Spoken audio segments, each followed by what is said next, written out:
Mayday, Mayday, United 28.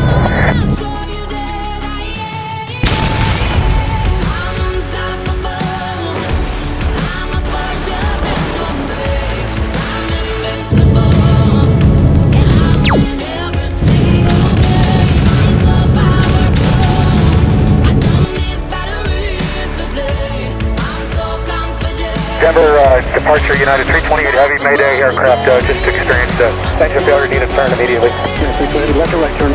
Left turn. Yeah, 328 left turn west heading 080. Left heading 080 United 328 Heavy. Oh my god.